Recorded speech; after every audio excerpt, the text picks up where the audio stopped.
best dressed man in wrestling right here. Dusty Rhodes, the American Dream. It ain't no doubt. It ain't no doubt. Flair, bring that old cashmere coat out here. Gee, I love.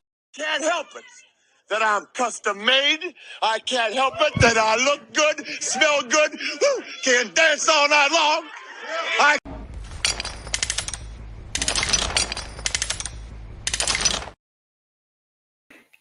Welcome to our new addition to the midday sports, department of sports. I'm gonna do Rod's college sports, where I talk to Deets about what's going on in college, what's going on with recruiting, a little bit of combine. We're gonna do stuff like that. But how you doing today, Deets?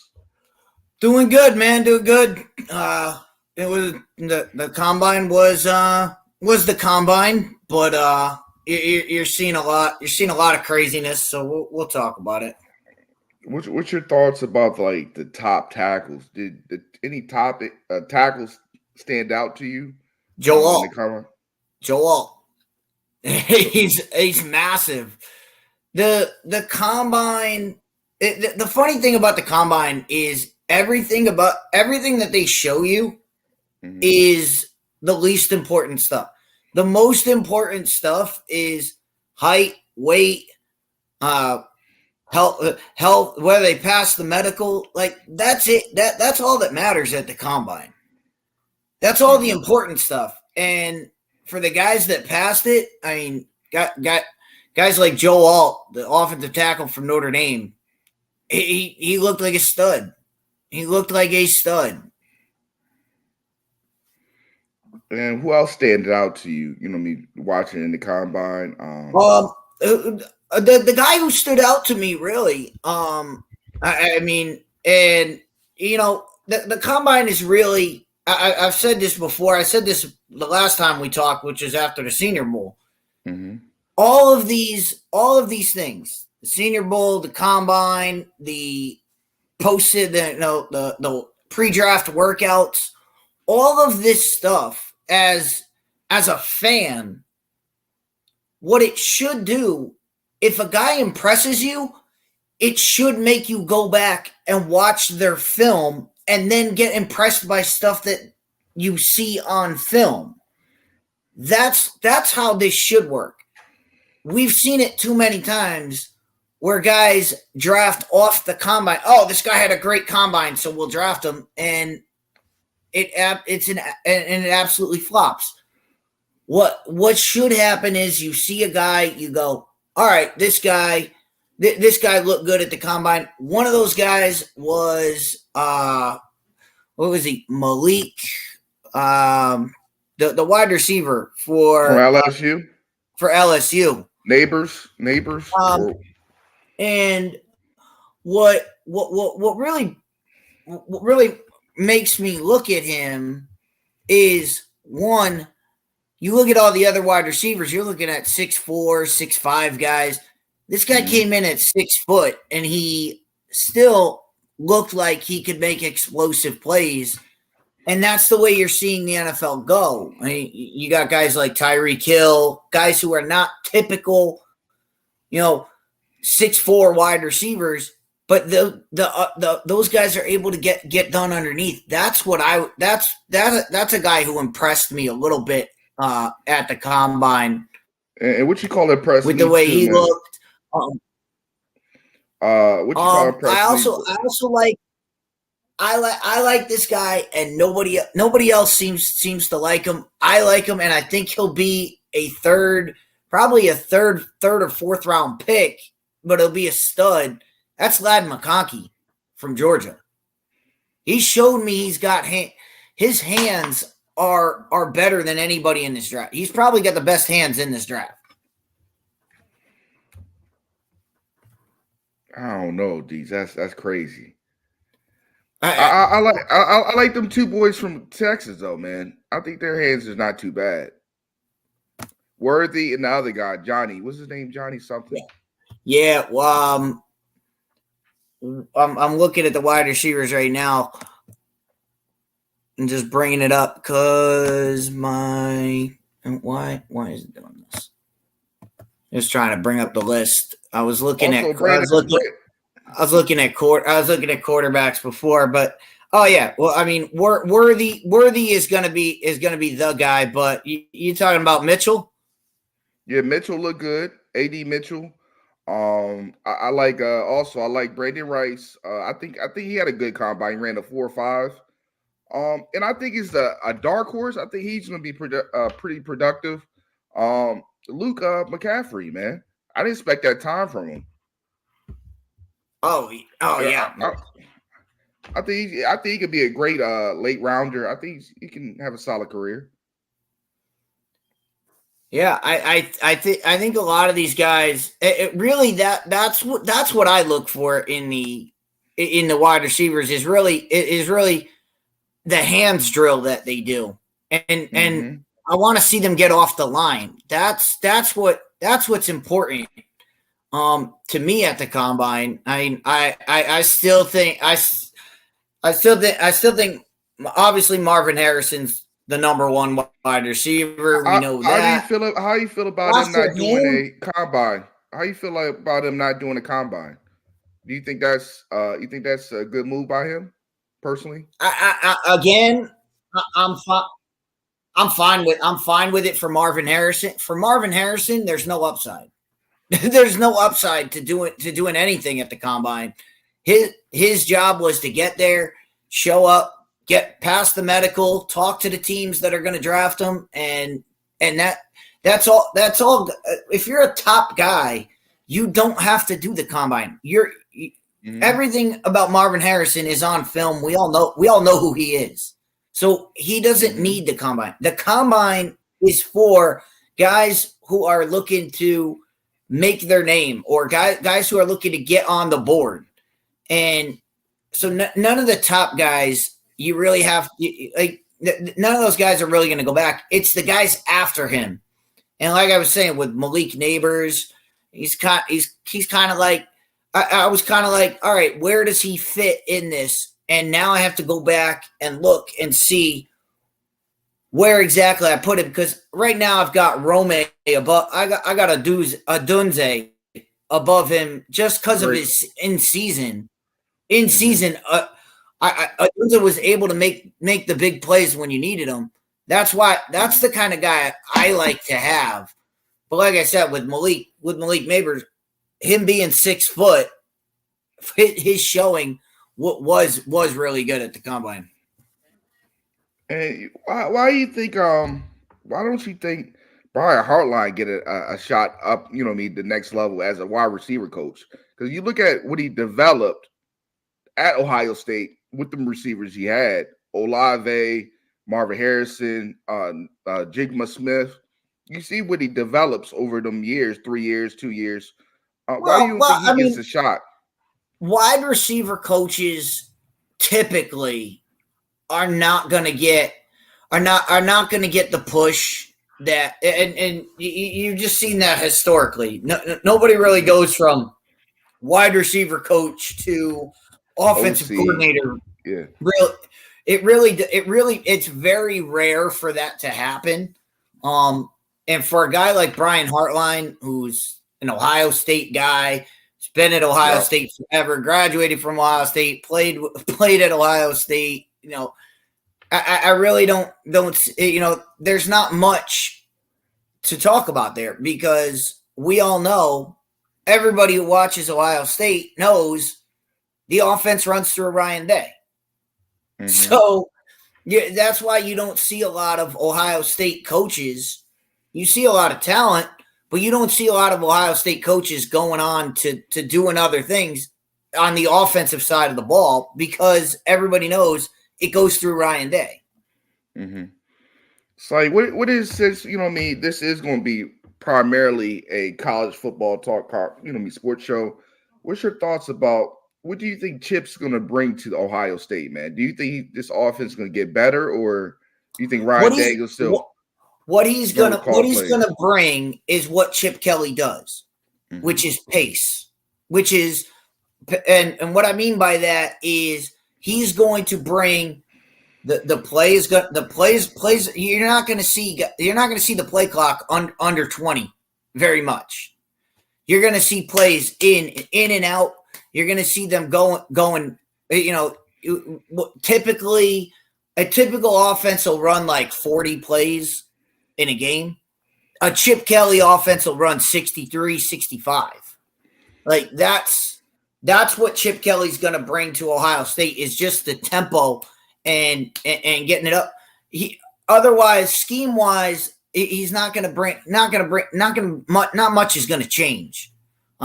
You're probably not going to see a lot of that typical Ohio State I formation that we've seen in the past. You're not going to see that from Chip Kelly because Chip Kelly doesn't believe in fullbacks. He just doesn't. And he's going to have spread offenses in. And the reason why he has spread offense is because they want to go fast. They don't want to have to line up every time. They don't want to have to move guys in motion. They want 4 wide receivers. Your 4 wide receivers are there. You call the play out, boom, boom, snap the ball, go. That's what you're going to get from Chip Kelly. I think that's what they need too, man. I think this is. I know me and you get it head to head and get aggressive about this, but I think this is a no excuse year for Ryan O'Day, man. I think it's a no excuse year. I think he should be able to win the Big Ten, man. What's your thoughts about that? They're going to be there every year. Every year, it comes down to them and Michigan, and that's just how it is in the Big Ten. It's going to come down to that Ohio State Michigan game, and this year you could say it's a gots to win, but and the only reason I would say that is because it's at home. It's at home, and you've lost the last 3. I mean, you've got to win at some point. But Ryan Day's had his teams, but that's good. That's going to be the game changer in college. The game changer in college football is going to be, well, what happens if Ohio State is 10-0 going into that game? Michigan's 10-0. They lose to Michigan, but they make the playoffs. Yeah. I mean. People, I know everybody, all Ohio State fans and all the crazy people are going to cry and say, "Oh, you can't beat Michigan. We need to get somebody to beat Michigan." Well, if they make the playoffs and they go farther than Michigan in the playoffs, who cares? Yeah, that's the thing about that's the thing about this college football playoff that it's my contention. The thing I hate about the expansion is. What about a team like Ohio State that doesn't make their conference championship, loses their final game, when they still get into the playoff? We're going to be looking back on this and saying, "This is crap. This is stupid. Why are we doing this?" And I got another question for you, Deets, man. I like to, you know what I mean, because I know you big into college football. I'm the avid watcher of it. What do you think Jedd Fisch? What's your expectation for Jedd Fisch at Washington? He brings on Steve Belichick as a DC. You know what I mean? What's your thoughts about his first year with Washington? What should we expect? I think Washington should expect a drop. They should a major drop. They should expect a drop. I mean, you're talking new coach, new coaching staff, new players. I mean, you look at all the guys that they're losing. They're losing so many guys off that roster, including Michael Penix, who is not a guy who came up through the system. He's a guy that they brought in through the transfer portal. Yeah. So you're losing him. You're losing. We just talked about Odunze, one of the best wide receivers in the country. You're losing. You're losing all of that offense. You lost Polk as well. You lost your top 3 pass catchers and your thrower. They lost that tackle. He went in the draft. I forgot the guy's name. They lost, and on defense they lost Trice. They lost defensive tackles. They have a lot to replace. And not only that, you're moving to the Big Ten. Yeah, it's not like this isn't like, all right, we get to regroup against some Pac-12 schools. Like, you're going to the Big Ten. I would, if I'm Washington, if I'm a Washington fan, being honest with the team. Be honest with your prediction this year. If they make a bowl game, that's amazing. If they get 8 or 9 wins, that's an impressive season. 8 or 9 is gonna be tough this year. If you can get 6 or 7, you'll be in good shape. Yeah, man. I think that'd be major too, man. But it's a lot of they have a lot of rebuilding to do, and in a new program, you got to bring your stuff in. You got to get all your stuff going, and we saw it last year. It's like what people said in Colorado with Deion.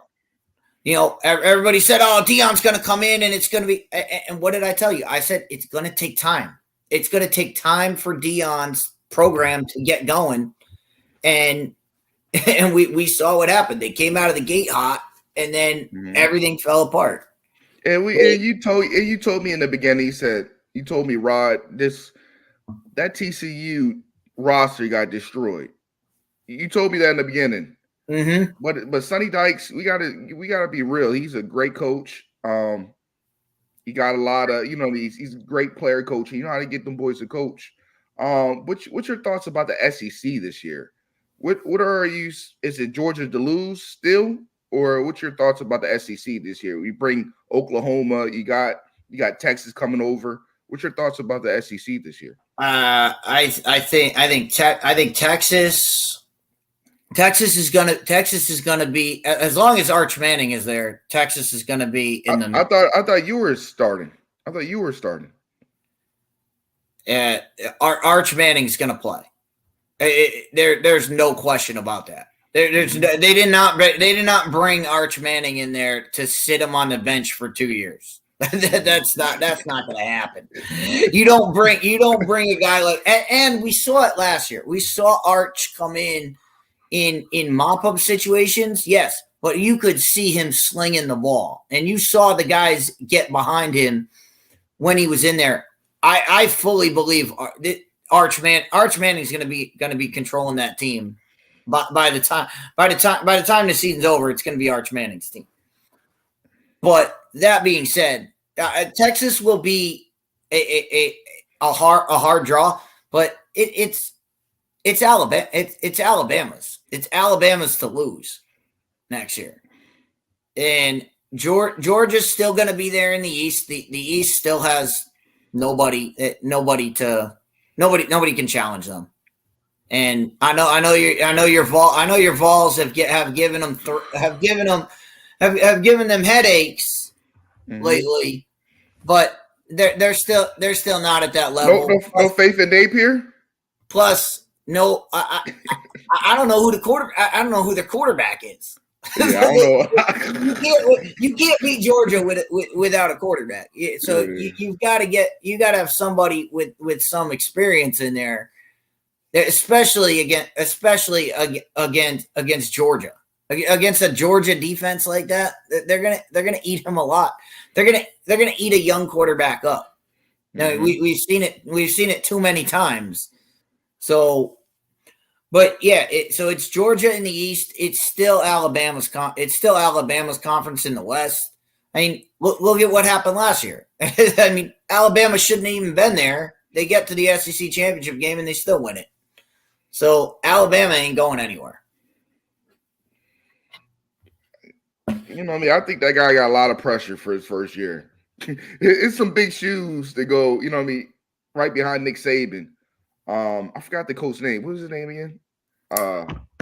He came from Washington. I forgot his name. I don't even know how to pronounce his name. They brought the guy. They brought. It's not like he hasn't been anywhere, and it's not like Nick Saban's players are. And it's not like players are up and leaving because Nick Saban's not there anymore. Like everybody's sticking around. They still have that recruiting talent there. So Alabama will be fine. I think Alabama will actually be. They'll be better on offense. The question will be, can they still play the defense that Nick Saban brought? Man, what's your thoughts about Florida with Napier, man? What's your thoughts? How many wins do you expect him to get this year, or you think he's going to still? They're in a must win situation. I mean, you can't have, especially with Florida State on the rise. Woo! You can't have Florida cannot be. They can't have another. They can't miss a bowl game again this year. They can't. They've got to win. They've got to win, and they've got to win now. Because it was okay when Florida State was down and Miami's been in the gutter for a while. Been solid too over the years too. UCF, they've been pretty solid. And UCF coming. Florida can't be third. They can't be third in the state of Florida. They have to be battling Florida State for the title of the state in that final game. They've got to be hanging with them. Because right now, Florida State is ascending, and Florida is an absolute nosedive. Yeah, man. I think that's a major thing too, man. What you're talking about. And you, like you said, you got a lot of people coming in that Florida. You got KJ Jefferson going to UCF. You got and Cam Ward. I think Cam Ward went to he went to Miami, but I think Mario Cristobal got some heat on this chair, man. I didn't like how he lost to Rutgers. He lost to Rutgers. Miami, you got Miami has got to they've got to figure something out. They've got to they got to get behind Mario Cristobal because they can't be doing this every 2 years switching coaches. We've seen it too many times. You can't have turnover like this. They've got to say, all right, look, we're going to take our lumps, but we're going to stick with a guy for 3 or 4. We're going to stick with a guy for 4 years and see where he is at the end of 4 years. Because Miami, and I have a lot of Miami fans that I talk to. We've seen it too much. We've seen them 2 years switch coaches, 2 years switch coaches, 2 years switch coaches. You can't have that. You've got to say, this is our guy. We're sticking with him, and we're gonna roll. We're gonna roll with him, good or bad, and see what happens at the end. We'll let the dust settle because it's just not gonna work. And when you really think about it, when you really think about it, you should have better talent than you really have. You have some of the greatest Hall of Famer players. They have to get back to the Howard Schnellenberger, Jimmy Johnson method of win Miami. Yeah. Recruit Miami. That's all you have to do. Recruit. Howard Schnellenberger built the U by going out and saying, we're going to put a fence around South Florida. No high-profile athlete is going to leave South Florida. They're coming they're going to come to Miami, and he went door to door and got the guys to come there. That's how he got them all there. Jimmy Johnson did the same thing. They said, we're keeping the Florida talent in Florida. We're going to bring them to South Beach, and let's go. That's what they have to do. They have to win. They have to win the recruiting battle in South Florida. And really, that's all you have to do. There's so much talent at the high school level. They should be winning that state every year. They should be winning that recruiting battle every single year. But they're letting their guys go, and when they start to expand out, that's when they get into problems.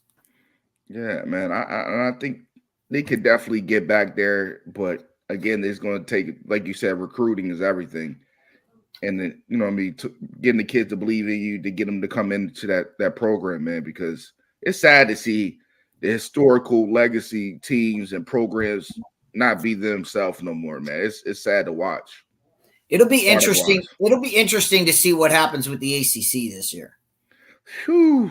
I mean, the ACC is up for grabs, but it'll be interesting to see That's the one thing about the expanded playoff.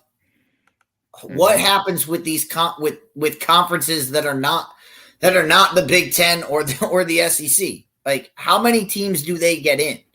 Do they get Florida State in? Do they get Clemson in? Is there another one? Is there another team in there that can rally to get a third spot? Like, is it Louisville? Is it a Miami? Is it a North Carolina? We used to say Virginia Tech, but they're a garbage program now. Duke. But can the ACC get two or more teams into that playoff? And what does that look like? That's going to be the question for this playoff to work. The ACC has to get two or three teams in. If they can't, and when I say they have to get two or three, I don't mean they have to put two or three teams. I mean the teams have to earn it, and we have to say, all right, this team deserves to be in the playoff. That's what college football needs. Because if it's just the Big Ten and the SEC, what's the need to have all these divisions in? What are we doing? I mean, what are we doing? Let's run it. The other teams, they can play for the bowl, and we'll just do SEC. We'll just do an SEC Big Ten challenge. I think that's really what it's going to come down to. Yeah, I agree with you on that, man. I definitely agree with you on that one, man. How do you feel about the 2-minute warning? Do you think that's good for college football? 2-minute warning? I get it. I get why they're doing it, and don't be fooled by any of this coverage about, oh, it's for this, it's for that. The sole reason they're doing this is for television. Mm-hmm. That's it. That's why they're doing this. TV people said, hey, we can't have all these stoppages late in the game. Well, let's just have a 2-minute warning. That way we can get our ads in. We can have our break, and then we can show the rest of the game. That's what it's that's why they're doing this. They're not doing it to help coaches. They're not doing it to help players. They're not doing it for anything else other than this is what TV people want. And we'll see how that works. I mean, I could rail about it all day, but when we see it in practice, when we see it on the screen, we'll see. Does the game play out right? I don't agree. I don't agree with this stop. I think it should be the first stoppage under 2 minutes. That's always how I feel the 2-minute warning should be. Like, it shouldn't be just, all right, the clock's running. Oh, we got to get a playoff before the 2-minute warning. No, if the clock's still running, that's fine. And then if they throw an incomplete pass and the clock stops, all right, 2-minute warning, everybody take a break and go do that. If a guy runs out of bounds and the clock stops, we stop. I always felt that's the way you should do it. Like in basketball. Mm-hmm. Basketball does that. Basketball does their TV timeouts. It's not, all right, at 7 minutes, we're going to blow the whistle and stop the clock. It's, all right, the first ball stoppage after the 7-minute mark. All right, that's a TV timeout. Everybody go to their bench. Run your ads. We'll come back and we'll do and we pick up right where we left off. That's how the 2-minute warning should be. It shouldn't be an extra timeout or, hey, we're playing this. No, if the clock's running, let the clock run. And then once it stops, all right, 2-minute it's 2-minute warning. Everybody huddle up for a little bit. Go run your stuff. That's how it should run. I gotta before we get out of here, man, I have a question for you, man. Do you think Archie Griffin's winning the Heisman 2-time will ever be achieved or be broken? Do you think that ever get broken? That 2 Heisman? The Heisman's dead. So you think it's dead? It doesn't matter. It doesn't matter. It's dead? Oh. It's dead. They killed it last year. Last year they killed it. They killed the Heisman. How did it kill it? Because the Heisman Trophy winner was sitting at home. The best player in college football was sitting at home. And who was that, Deets? You're telling me the only player in the entire year of college football, the only player to step foot in the end zone in every single game he played in was sitting at home during the Heisman Trophy. That would be Blake Corum. He's the only player that stepped foot in the end zone every single game. He scored the biggest touchdown against Ohio State. He scored the biggest touchdown against Alabama. When they needed a play in overtime, who'd they give the ball to? Blake Corum. When they needed a play in the national championship game, who'd they give the ball to? Blake Corum. He was the best player in college football last year. And he didn't even get invited to New York. It's not even, they gave the award to Jaden Daniels, whatever. Like, I get it. Jaden Daniels had all the touchdown passes, and he had all that stuff. Blake Corum was in big games, playing big-time football, playing his way. And they still said, "Nah, we're good. We're going to take these three. We're going to take these three guys who have nothing to do with." I mean, that's why it died. It's become an award that is. It's just whoever the media decides to get on that at that moment. And there's no way, no one can convince me that Blake Corum wasn't the best player in college football last year. And he should have at least been there. Mm-hmm. To invite three quarterbacks and say, "Hey, we're just going to pick through these three." Like, no, that's not how this award has been. This award is not the best quarterback. That's the Johnny Unitas Award. Mm-hmm. That's give that award to the best quarterback. The best player in college football should be everybody should be represented. There should be a quarterback. There should be a wide receiver. There should be a running back. There should be a defensive player every single year. That's how it should be. It shouldn't be this. All right, we're gonna bring three quarterbacks, and we'll just pick one, because it doesn't make any sense. So the Heisman Trophy, I could care less who wins the Heisman Trophy anymore. It's not. It doesn't matter. I appreciate your opinion on that. Deets, before we get out of here, let the people know what you got going on this week, man. Well, we're still doing our Fifth Down. This week, our next show, whenever that is, whenever our next show is, we'll do one before the draft. We're gonna obviously do our draft setup, get our big board set up. As far as that's going, we got a couple other things in the entertainment world going on that we're going to be looking at. But for the most part, up until the draft, we're going to be doing our draft board and going through our stuff. We're not on a weekly. We're not on a cycle yet. We're still on kind of just when the moment hits us, right, we'll put, and when we can get our videos and get all our stuff together. So I'm still working on that, but our next show will be like I said, it'll be our big board. Who are we looking at?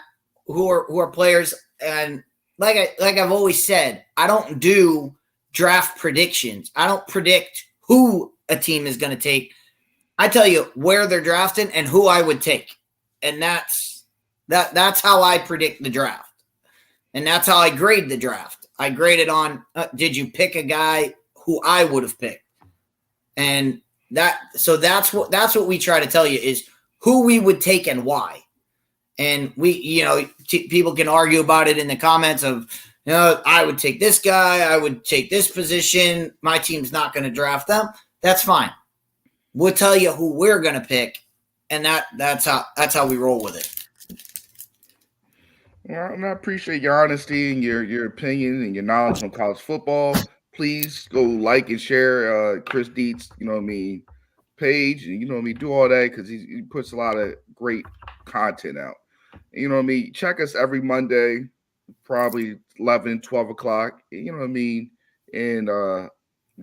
breaking down the next college video, college football, the biggest games. We're going to do reviews on that and stuff like that. Please like, share, subscribe, and we're out. hopefully you have a good rest of your week. And Deets, appreciate you coming on, man. Anytime, man. Thanks, Rob. All right.